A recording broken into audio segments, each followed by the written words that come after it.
All right. Well, good evening. How's everyone doing tonight? Whew. All right.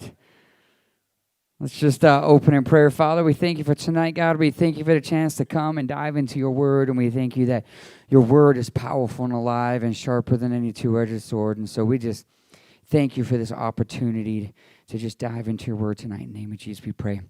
Amen. All right, so quick recap. We've seen in the Hebrew that that Jacob, he didn't cheat Esau. If you look at all of the verses from the New Testament, Jacob is mentioned as a man of faith, one that stands before the Lord, one whose prayers are answered. And in the New Testament, Esau was a man who despised the things of God and ran from God. And so we saw that he didn't cheat Esau, and we saw last week that he hasn't cheated Laban, but in fact, Laban was the one cheating him. And so we saw that last week about changing the sheep and moving things around and stealing his sheep and trying to stack the deck so he would win in his favor. And so last week we talked about self-sacrifice versus lack of faith, okay? And we saw this just wanting to be a part of the bigger picture. God, I want to be a part of what you're doing. I want to be a part of your plan. And so tonight we're going to look at just the topic of, is it fear or is it faith? And that's what we're going to look at tonight, faith or fear. And so we're in Genesis chapter 31. And in verse 17 it says, "So Jacob put his wives and children on camels, and he drove all his livestock in front of him. He packed all his belongings he had acquired in Pandanaram and set out for the land of Canaan, where his father Isaac lived. At the time they left, Laban was some distance away shearing his sheep. Rachel stole her father's household idols and took them with her." Verse 20, Jacob outwitted Laban, the Aramean, for they set out secretly and never told Laban they were leaving. So Jacob took all his possessions with him and crossed the Euphrates River, heading for the hill country of Gilead. Okay, so first of all, we're going to get there, but here in verse 20 it says Jacob outwitted Laban. In the Hebrew it reads, with stealth Jacob left unknown. This like outwitted, I don't know where they get the word outwitted from, but it makes it almost sound like he's kind of sneaky. And we're going to see here tonight that he's not sneaky at all. But we'll come back to that in a little bit. So Rachel steals her father's household idols. Okay, now, I don't actually know what these are, but I'm going to present to you tonight what different opinions of scholars believe. I can tell you what I think, but I actually don't know. Okay, so the Laban's idols, first one is it's believed they were possibly a part of some sort of title deed to the land that Laban owned. Some scholars believe Rachel's taken the inheritance that her father has cheated her from. So if it's not some sort of something to do with the inheritance, maybe not a title deed, but something to do with the inheritance. And so in Genesis 31, this is recap from last week, Rachel and Leah responded, "That's fine with us. We won't inherit our father's wealth anyway. He has reduced our rights to those of foreign women. After he sold us, he wasted the money you paid for us." And so we saw last week, they're like, we're not even going to get an inheritance from him. Let's go. Like, we're fine. We already know who our father is, and he's not going to give us anything. And so the word idol in the Hebrew is trapim, meaning idol or image, or family idol. Family is your blank. Family idol, the kind of idol you would use in household shrine or worship. So it's possibly some sort of family relic. Not sure what it is, but it's something that's tied to his family that she's taken. So that's where some scholars believe it's not like what you're thinking an idol is. It's something that is tied to some sort of inheritance. It's some sort of prized possession, some sort of relic. And I was thinking about it as I was preparing tonight. I was like, part of me wonders if it was something that they had taken from Noah's Ark. Because you got to think, back then, people probably took pilgrimages to Noah's Ark and took pieces of the Ark, and who knows? I mean, I don't even know what this idol was made out of, but it was important to them. The other scholars believe she's trying that it is the kind of idol that you think of. That's the kind of idol that you worship. And other scholars believe that she's trying to save her father by taking away the idol of false gods. Okay? So I think if I had to pick one, I'd probably lean more towards the first, but like I said, I don't know. All right, so 3 days later, Laban was told that Jacob had fled, so he gathered a group of his relatives and set out in hot pursuit. He caught up with Jacob 7 days later in the hill country of Gilead, but the previous night, God had appeared to Laban, the Aramean, in a dream and told him, I'm warning you, leave Jacob alone. Okay, I don't know about you, but if God appeared to me in a dream and said, I'm warning you, I'd probably just head home. Right? I mean, I'm like, oh, yeah, okay, I'm out, I'm done, okay. I'm in hot pursuit, but never mind, I'm out. It doesn't really matter. And so, but basically the grace has run out, and God is telling him, look, you're on thin ice. You're on thin ice. And so again, it's showing Jacob as morally innocent. Innocent is your blank. How can Jacob be the sneaky sneak that is cheating Laban when God says, I'm warning you, you better leave him alone? And so he didn't dishonestly sneak away. God had told him it's time to go. And so Laban in verse 25, Laban caught up with Jacob as he was camped in the hill country of Gilead and set up his camp not far from Jacob's. What do you mean by deceiving me like this? Jacob demanded. How dare you drag my daughters away like prisoners of war? Yeah, they all agreed to going, just if you recap. Why did you slip away secretly? Why did you deceive me? Why didn't you say you wanted to leave? I would have given you a farewell feast with singing and music and accompanied by tambourines and harps. No, he wouldn't. Why didn't you let me kiss my daughters and grandchildren and tell them goodbye? You've acted foolishly. Now we're about to see that Laban is kind of a bully. He says, I could destroy you, but the God of your father appeared to me last night and warned me, leave Jacob alone. So even though he's like, okay, fine, I won't mess with him, he has to establish his dominance here. I could destroy you. And so I can understand you feeling that you must go and your intense longing for your father's home, but why have you stolen my gods? Okay, so now, this is the funny part. If they are like idols that you actually worship, like false gods, this is actually the funny part, is that Jacob's God, the one true God, appears to him and says, I'm warning you, and he's in hot pursuit for his gods that have never spoken to him.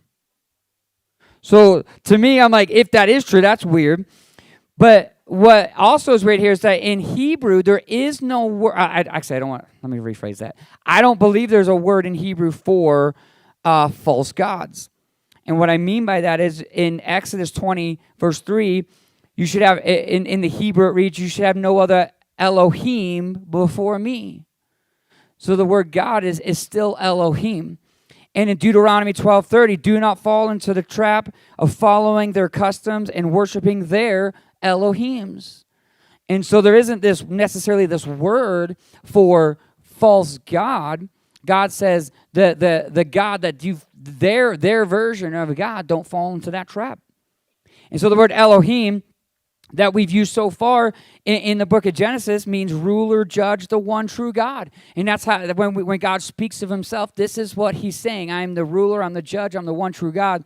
But here the Elohim also means the works or special possessions of God. So possessions is your blank. So this why have you stolen my family possessions? So whatever it is, it's he noticed it was gone. And he's in hot pursuit of Jacob because he noticed whatever this family idol, this family relic, this family possession is, he's noticed that it was missing. And so a quick recap. Last week we saw in Genesis 30, verse 27, please listen to me, Laban replied. I have become wealthy, for the Lord has blessed, blank there is blessed. He has blessed me because of you. So Jacob's God has caused Laban to be blessed, and if it is an idol that you would worship, he's in hot pursuit seeking something that's never done anything for him. And so that's why I tend to lean towards the first, that it's some sort of family relic that she's stolen that possibly has a tie to inheritance, and that's why she's taking it. Okay. But if it is an idol you worship, in the words of Pastor Rick, you can't fix stupid. Okay. Verse 31, Jacob says, I rushed away because I was afraid. Jacob answered, I thought you would take your daughters from me by force. So the title of my sermon tonight is Faith or Fear. Are the decisions we make based on faith, or are they based on fear? And I want to clarify, because I think we have an unrealistic view of what a man of faith or woman of faith would be. And so I don't think I put this in your blanks, but just because you're operating in faith does not mean you throw all caution to the wind.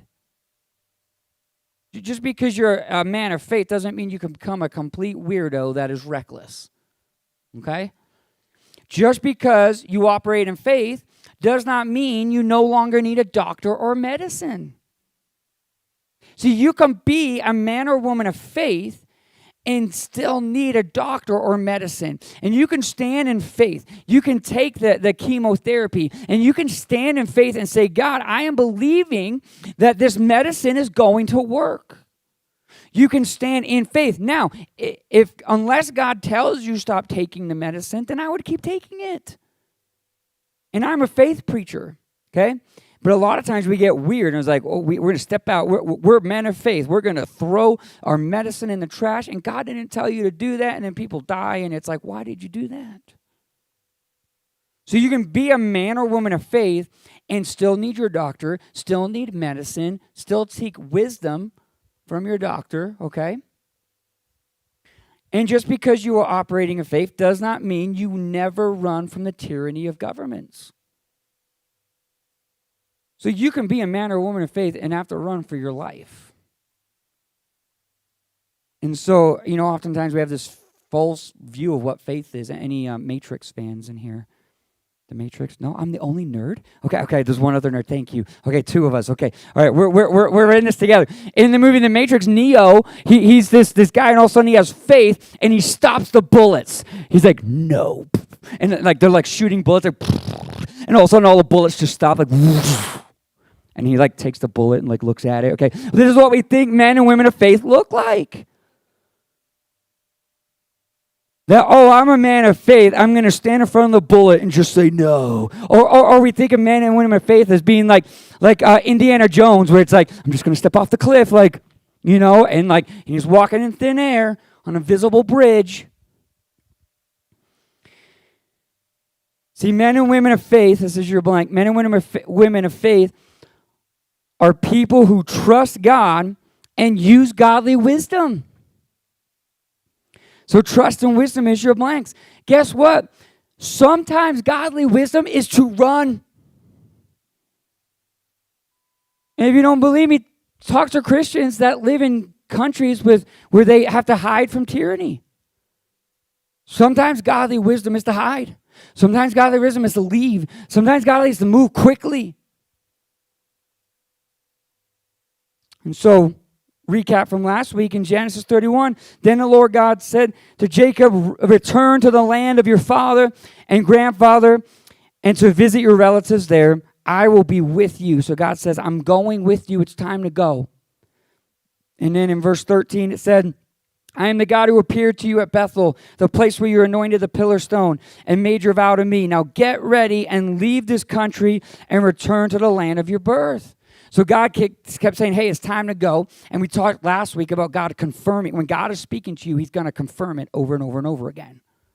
Okay? So if there's a big decision you're making in your life, it's not like, did I hear God correctly? I don't know. Time to step off the cliff. No, God is going to confirm it to you. And so he speaks to Jacob twice, get ready to go. And I just want to point this out, that even though God is all-powerful, God many times will operate within the space of a small window. It's time to move now. And so we have this unrealistic view of faith. Well, if he was a man of faith, he wouldn't have to leave when Laban was out of town. God said to move, and he moved. And so whether it be, now I do want to point out, though, too, this is kind of Jacob's personality that we've seen so far, and we will see as we go on. He's the most passive-aggressive character in the Bible, like by far. He never wants to fight. He's never there to fight. He's always the one that's like running for his life. Like he's so passive-aggressive, okay? And so it could be his personality. God could have said, you've got a small window, go, go, go. But either way, whichever one it is, he responded because God said it's time to go. And so point number 1 tonight is this. Faith responds, fear binds. So as you are going through life, if you've got decisions or things are coming up in your life, the decision that you make, are you responding to what God has said, or are you bound by fear? And so in Hebrews 2:15 it says, only in this way could he set free all who lived their lives as slaves to the fear of dying. Slaves is your blank. See, fear will choke you. It'll put you in chains. It'll bind you. It's hard to walk in freedom and be a man or woman of fear. And so in 1 Timothy 1:7, it says, for God's not given us a spirit of fear, but of power, love, and a sound mind. Okay? So there's a difference here. There's a difference. Faith responds. Now, the response may be, if you got now move now. It's time to run. It's time to run. But fear will bind you.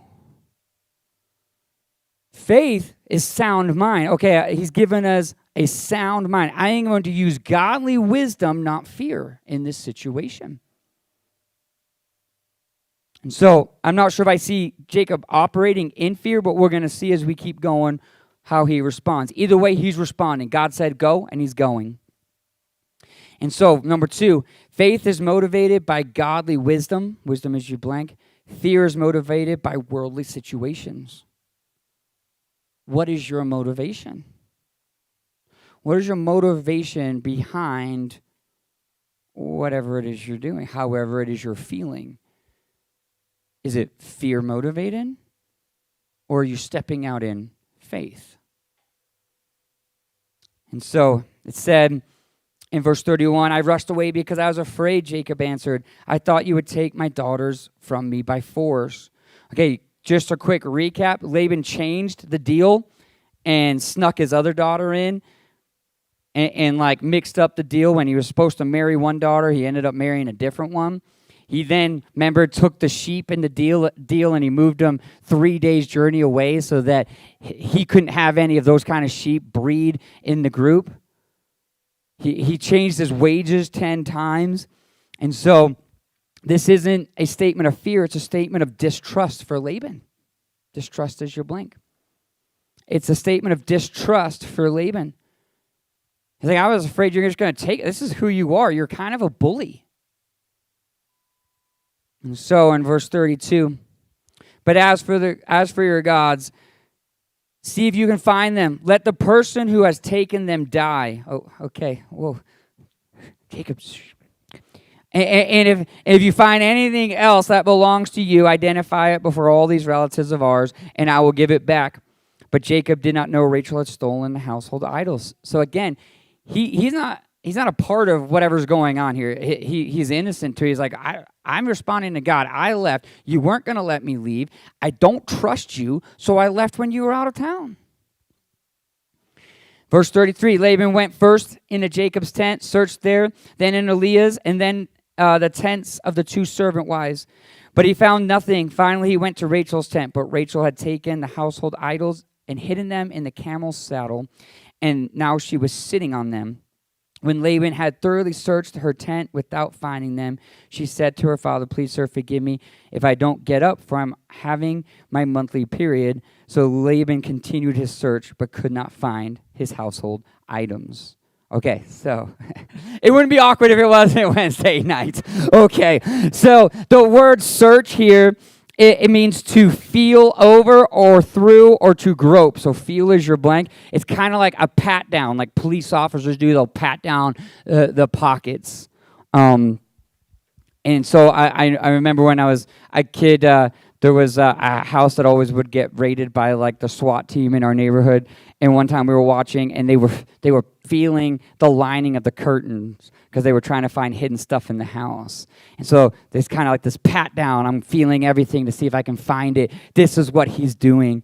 And what's funny is that she says, well, I'm on my period, which I don't know if it's true or not, if she really was. Usually in Scripture it would say she lied and said this. It doesn't say that. But if it is idols that you actually worship, how hilarious is this? The perfect hide. Classic. This is awesome. She literally hides it in the one place that makes them unclean. Love it. Classic. All right. Verse 36. Then Jacob became very angry and challenged Laban. What is my crime? He demanded. What have I done wrong to make you chase after me as though I were a criminal? You have rummaged through everything I own, and now show me what you found that belongs to you. Set it out here in front of us before our relatives for all to see. Let us judge between us. For 20 years I have been with you, caring for your flocks. In all that time, your sheep and goats never miscarried. In all those years, I never used a single ram of yours for food. If any were attacked or killed by wild animals, I never showed you the carcass and asked you to reduce the count of your flock. No, I took the loss myself. I would underline that too, this showing his character. You made me pay for every stolen animal, whether it was taken in broad daylight or in the dark of night. So this is important when tending sheep. If you were a shepherd, if you were tending sheep and an animal was lost or killed during the day while it was on your watch, you had to pay for it. So the day is your blank there. If it was in the day, the person tending the sheep, it was on you. But if it was in the night, your next blank is night. If it was in the nighttime and a sheep was lost or killed, you would let the owner know, and it was on the owner's cost because it was at night. And he says, look, you made me pay for it either way, so I didn't even bother showing you anything. He says, I paid for both. And so it kind of shows that he was almost like this unfair boss to even work for. And in verse 40, I worked for you in the scorching heat of the day and through the cold and sleepless nights. Yes, for 20 years I slaved in your house. I worked for 14 years earning your $2, then 6 more years for your flock. Then you changed my wages 10 times. 10 is your blank. So Jacob's saying, I'm a man of integrity. And Laban, this is who you are. This is your character here. Why would I stick around for this? The fact that he stayed for 20, I probably would have been out after 1.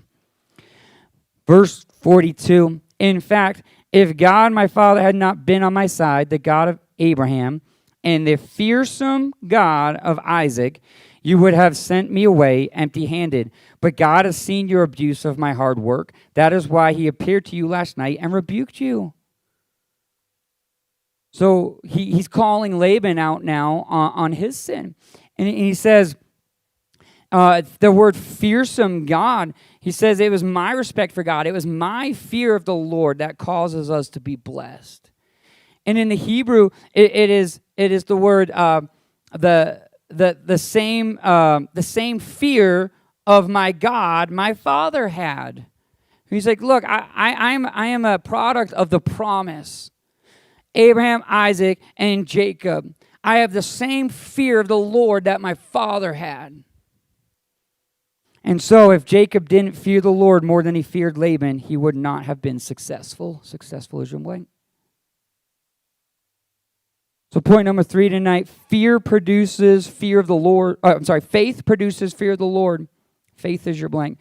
Faith produces fear of the Lord. Fear produces fear of man.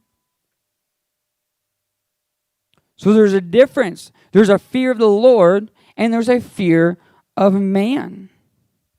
And so, it gets interesting, and I want to challenge you guys as we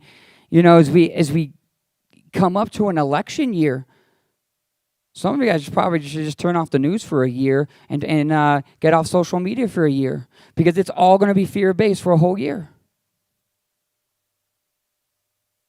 And so what we believe, and now it's to the point where if you stand for your faith, we're going to bully you into agreeing with us. Fear of man. Do you fear the Lord more, or do you fear man more? See, faith says, I don't really care what the repercussions are. This is who God is. This is what is right, and this is what is wrong. And so, then Laban replied to Jacob, "These women are my daughters, these children are my grandchildren, these flocks are my flocks. In fact, everything you see is mine." Interesting. "But what can I do now about my daughters and their children? So come, let's make a covenant, you and I, and it will be a witness to our commitment." So Laban's still ignoring the facts. He's even admitted, I have been blessed because of you. I've been blessed because of your relationship with your God. But now he's saying, all of this stuff is because I'm taking credit for it. And so he says, let's make a covenant. And I kind of scratched my head in this, like, what is his motive behind making a covenant? And I think he knows Jacob will continue to be blessed and therefore will become powerful, which again is funny because Jacob is the most passive-aggressive person ever. And Laban's like, man, if you leave, dude, I do not want to be your enemy. And so the covenant will keep them in relationship. Relationship is your blank. He's saying, let's remain family. Don't forget that I'm family. Don't attack me. Don't go to war with me. I'm family. In verse 47, to commemorate the event, Laban called the place Jagar Shahad Utha, which means witness pile in Aramaic. And Jacob called it Gilead, means witness pile in Hebrew. Then Laban declared, this pile of stones will stand as a witness to remind us of the covenant we have made today. This explains why it was called Gilead, witness pile. But it was also called Mitzvah, which means watchtower. For Laban said, may the Lord keep watch between us and make sure that we keep this covenant when we are out of each other's sight. For if you mistreat my daughters or marry other wives. How many more wives does he need? He's got 4. And God will see it, even if no one else does. He is a witness to this covenant between us. So now we see this is the first time Laban has been concerned for anyone other than himself. He's like, okay, let's just make a covenant. Let's remain friends. Don't go to war with me. And take care of my daughters. And so Jacob brings Laban into a godly covenant, and we begin to see Laban's character change. Character is the blank. And this is the challenge, because I want to challenge some of you tonight that maybe in your family or in your with the friend groups that you have, that you are trying to reach them for God. But I want to point something out here real quick. In verse 41, it says, see this pile of stones, Laban continued, and see this monument I have set between us. They stand between us as witnesses to our vows. I will never pass this pile of stones to harm you, and you must never pass the stones or this monument to harm me. Again, Jacob would never, he's so passive-aggressive. When would that ever happen?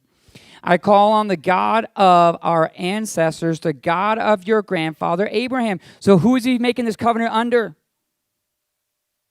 The one true God. He's like, I'm going to make this covenant under the God of Abraham, the God you serve, the God that has blessed you. That is who we're making this covenant under.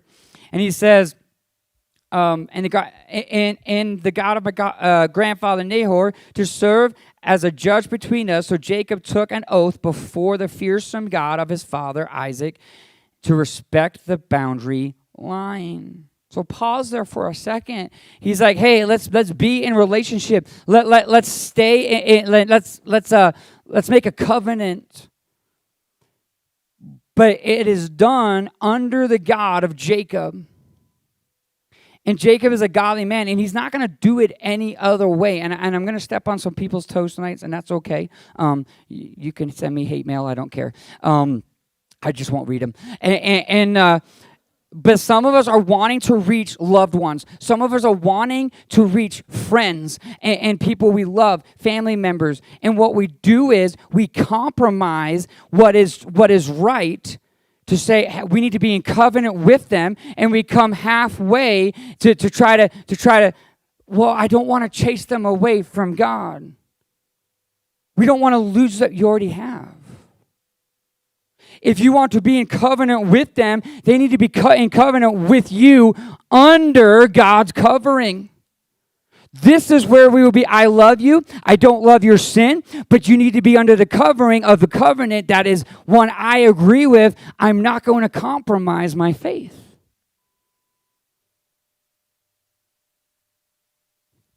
And so, number 4, faith remains under the covering of God. Fear steps away from God's covering. Faith remains under the covering of God. Fear steps away from God's covering. And this is what we're seeing in churches all over America. They're trying to come into covenant with the world by abandoning what's under the covering of God and stepping out into the world and say, God is love, and let's be in communion. Let's be in relationship together. Let's just all be in unity. And it doesn't work that way. It doesn't work that way. And so, compromise never brings change.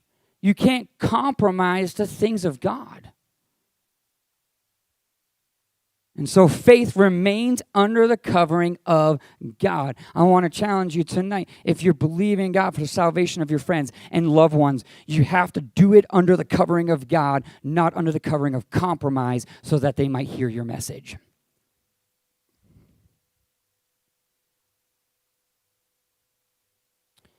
Verse 54.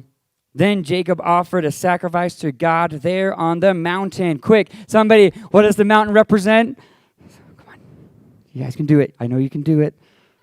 Where did they go? They went to the safe place, but it was where Lot was told, run to the mountain, and he didn't want to go. Where was Abraham at? He was on the mountain. The mountain represents the presence of God. So look back over your previous chapters. The mountain is always the presence of God. They made a covenant in the presence of God.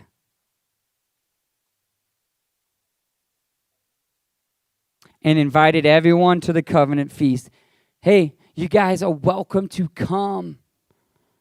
We love you. We don't love your sin, but we love you. Come to church. Come be in the presence of God.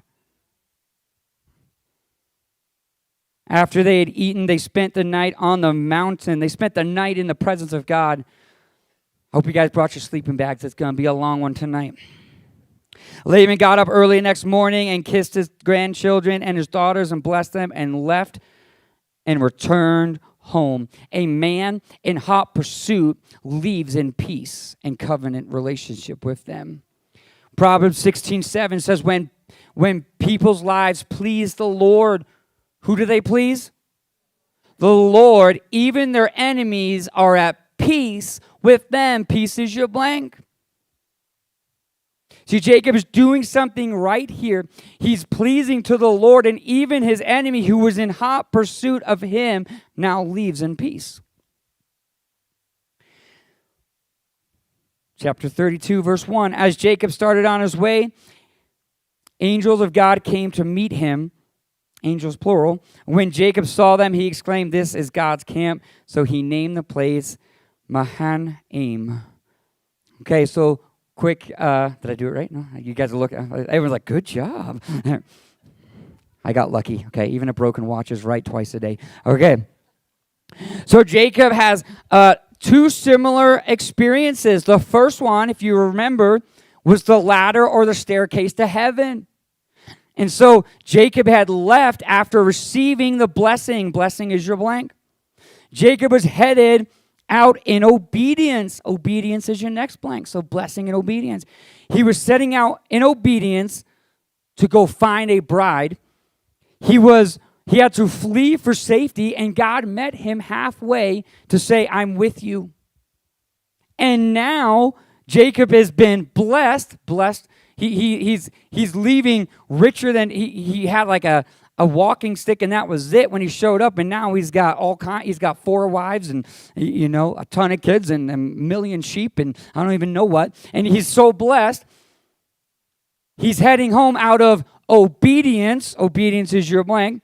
He had to flee from safety because Laban's not going to let him go, or wasn't going to, and is in hot pursuit of him. And once again, God meets him halfway to say, I'm with you. 2 identical experiences. And this is significant because Jacob has one more enemy to encounter, and that's Esau. And God is like, I've got you. You're good. And so, in verse 3, then Jacob sent messengers ahead of his brother Esau, who was living in the region of Seir, in the land of Edom. Now, let's notice real quick, Esau is no longer living in the promised land. So I think I have a map. Do we have a map? We do have a map. Okay, so Esau is he's down here. He's going to be actually where this thing is, right here. It's going to be where the location of Petra is actually located. And what's kind of interesting about Petra, if you remember, the doorways are like made for giants. And so there's a lot of ancient writings that suggest that Esau was in covenant with giants. He lived in a land of giants. And that's where he went to. But what's interesting here is that Esau is no longer living in the promised land. Now, this isn't like 15 generations have gone by and like, oh, I don't even know anything about it. We're talking about the promise that he was so upset that he lost. The promise that was given to Abraham, his grandfather. The promise that was given to Isaac, his father. He has now completely abandoned the promised land. It's like, I'm just going to go live over here. He's not even living in the promised land anymore. And so, in Deuteronomy 2:17, it says, the Lord said to me, today you will cross the border of Moab to Ar and enter the land of the Amorites, the descendants of Lot. But do not bother them or start a war with them. I have given the land to Ammon and to their property, and I will not give you any of their land. Verse 21, they were also as strong and as numerous and as tall as the Anakites, but the Lord destroyed them so the Amorites could occupy their land. He had done the same for the descendants of Esau who lived in Seir, for he destroyed the Horites so they could settle there in their place. The descendants of Esau lived there to this day. Okay, so Seir belonged to Esau's descendants. God's like, fine, I'll give you that. If you want to abandon the promised land, there you go. You can have it. You can go. And so Israel was forbidden is the blank, forbidden from invading or capturing that territory. God's like, that's not yours. I don't need you to invade that. I don't need you to take that. That's not yours. And Seir in Ezekiel 35 prophesies that it will be completely destroyed. Destroyed is your blank. So let's take a look at that in Ezekiel 35:3. Give them this message from the sovereign Lord. I am your enemy, O Mount Seir, and I will rise my fist against you to destroy you completely. I will demolish your cities and make you desolate. Then you will know that I am the Lord. Why is Seir destroyed? Because they don't know. Know is your blank. They don't know him as God. They don't know he is God. They don't acknowledge him as God. He's going to abandon the promise. And he's like, you know what? I'm going to destroy you, and you're going to know I am God. And so he's abandoned the promised land. Verse 4, he told them, give this message to my master Esau. Humble greetings from your servant Jacob. Until now, I've been living with Uncle Laban. The word master here is just a term of respect. Respect is your blank. He's not saying he's actually his master. It's like, I respect you as the older brother. Hey, it's your younger brother, Jacob. I still respect you as my older brother. And servant is a term of humility. I'm just coming humbly. Verse 5, and now I own cattle, donkeys, flocks of sheep, and goats, and many servants, both men and women. I have set these messengers to inform my Lord of my coming, hoping you will be friendly to me. After delivering the message, the messengers returned to Jacob and reported, "We met your brother Esau, and he is already on his way to meet you with an army of 400 men." 400 is your blank. 400 men. 400 has prophetic implications. Remember, 4 has global implications. Global is your blank. Saying Esau's coming with the world. Global in the world. He's like, this is what I've come to show you what I have. And so he's either coming to fight, which we find out he's not. He's either acting in fear, doesn't know how Jacob is coming, or he's unsure of his intentions, but he's probably flexing like, look how great I am. Look what I got. I got 400 men. And to give you an idea of what 400 men is, Abraham rescued Lot and defeated 4 kings with 318 men. Gideon defeated the Midianite camp with 300 men. So 400 men is not a welcome party.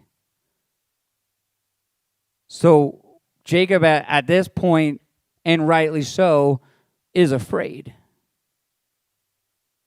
And so Jacob was terrified. This is verse 7. He was terrified at the news. He divided his household along with the flocks and herds and camels into 2 groups. He thought, if Esau meets one group and attacks it, perhaps the other can escape.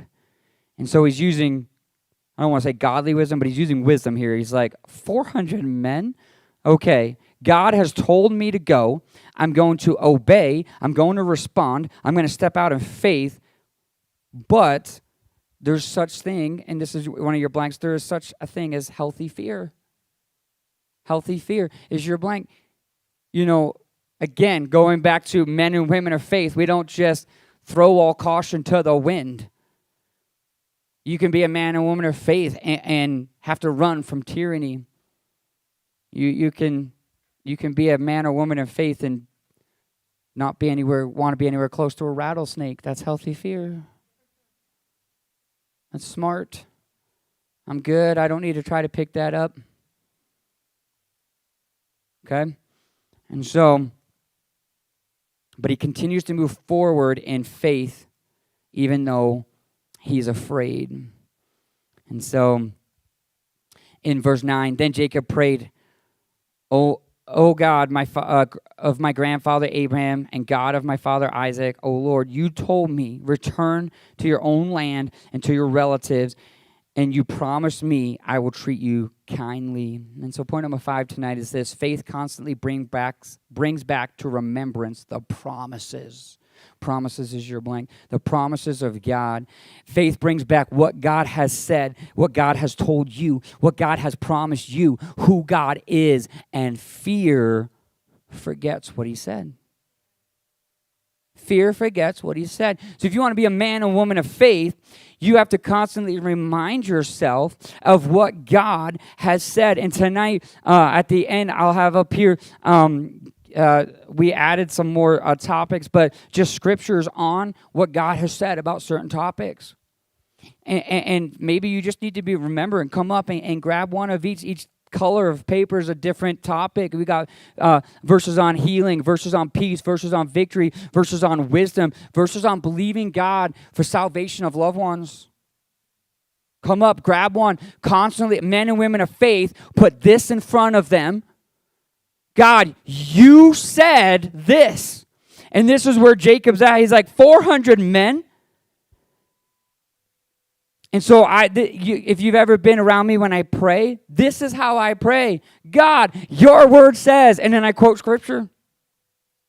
I'm going to constantly remind God of what his word says. I'm going to use his word because it's powerful. This is what men and women of faith do. And Jacob here is showing us a fundamental truth in prayer that he is putting before God. I am afraid right now. 400 men look like they're coming to kill me. I am afraid right now, but you told me this.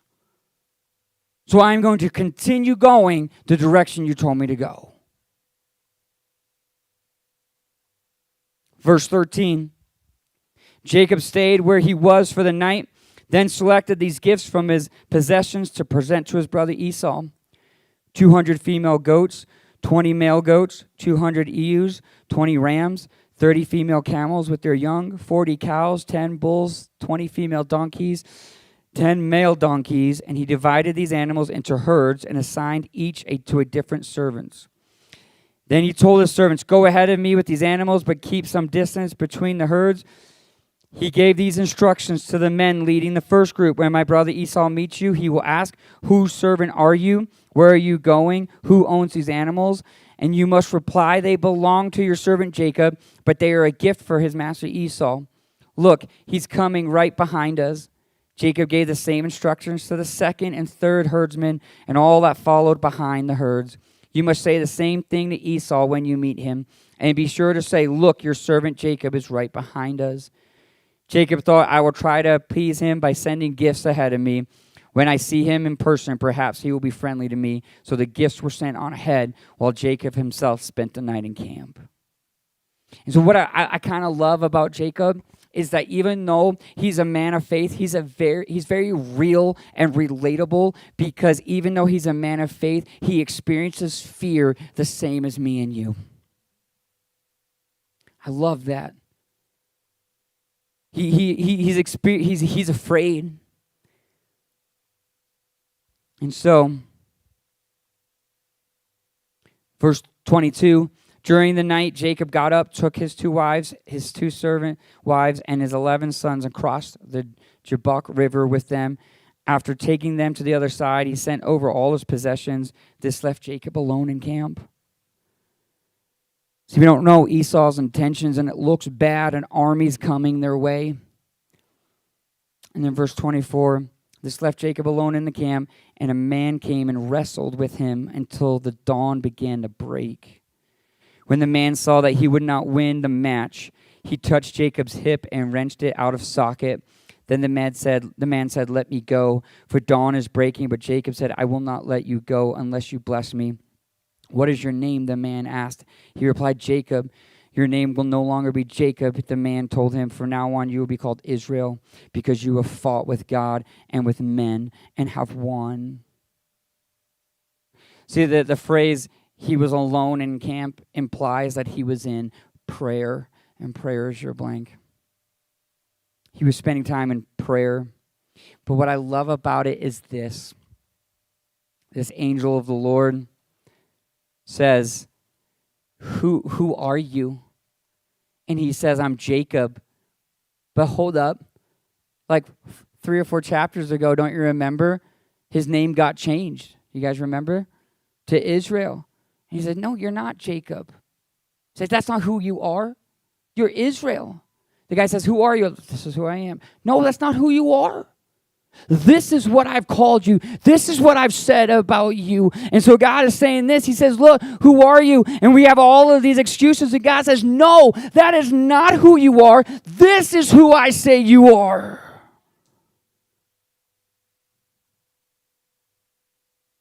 I'm passive aggressive. No, you are relentless in prayer. What I love about this is some of the most powerful prayers I've ever met are tiny women. They may be tiny women, but they are mean in prayer. They are giants in prayer. And he says, you're not this passive-aggressive person. You are a relentless prayer, and you have fought with God, and you have fought with man, and you have won because you were relentless in prayer. It's like, your name's not Jacob.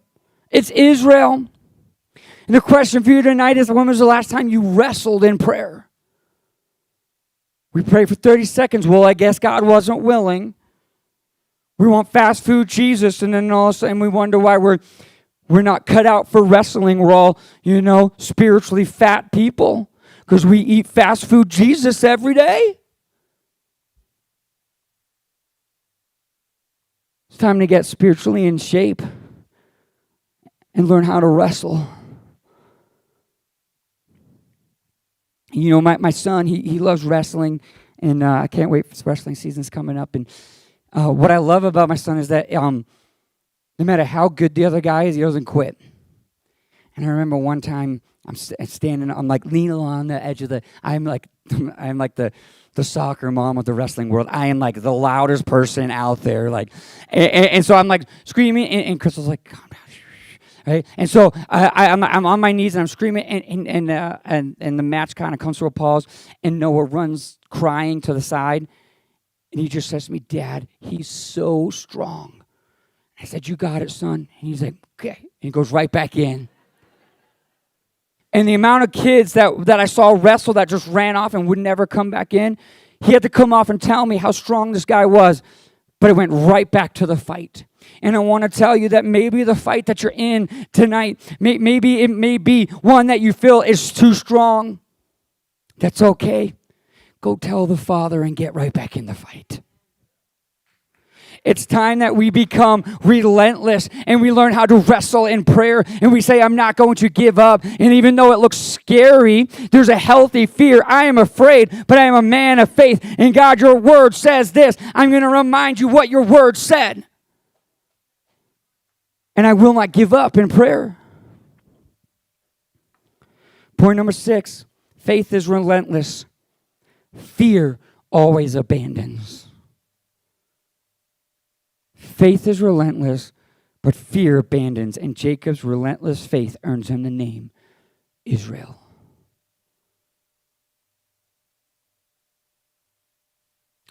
I want to encourage you to be relentless in your prayer. Your size and your stature in life does not determine your strength when you spiritually go to war. It's time to awaken the giants. Coming up to election year, we're coming up to electing new school board members, coming up to building a new building. It is time to awaken the giants who are willing to be relentless in prayer.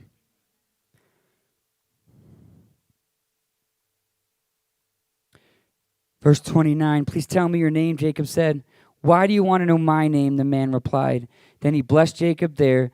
Jacob named the place Peniel, meaning face of God, for he said, I have seen God face to face, yet my life has been spared. The sun was rising as Jacob left Peniel, and he was limping because of the injury to his hip. Even today, the people of Israel don't eat the tendon near the hip socket because of what happened that night when the man strained the tendon of Jacob's hip. The angel says, my name isn't important. Focus on the promise. I've told you what your name is. You are the promise. Focus on that. And point number 7 is faith remains focused. Fear is always a distraction. Tonight, whoever's playing for me, if you want to come up. Tonight, if I want to encourage you in the area of prayer. Remember, faith is motivated by godly wisdom, but fear is motivated by worldly situations. And maybe tonight that situation has become a distraction for you. And it's time to focus on the promise. Maybe for you, you've forgotten what God says about you. And he's saying, who are you? And you're saying, well, I'm just this. And he's like, no. That is not what I say about you. That is not who I've called you to be. You are a servant of the Most High. You are a child of the King. You walk in victory. You walk in wisdom. You walk in peace.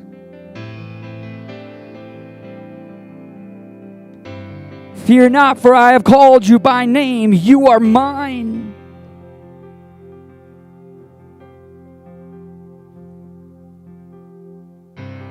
Tonight, maybe we just need to refocus.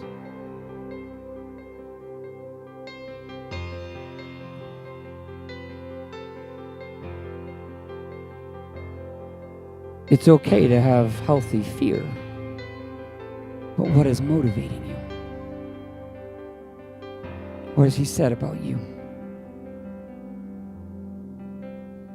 Do you know who you are? Or do you need, as my pastor growing up used to say, a checkup from the neck up? Do you need to remind yourself who you are? Stand with me tonight.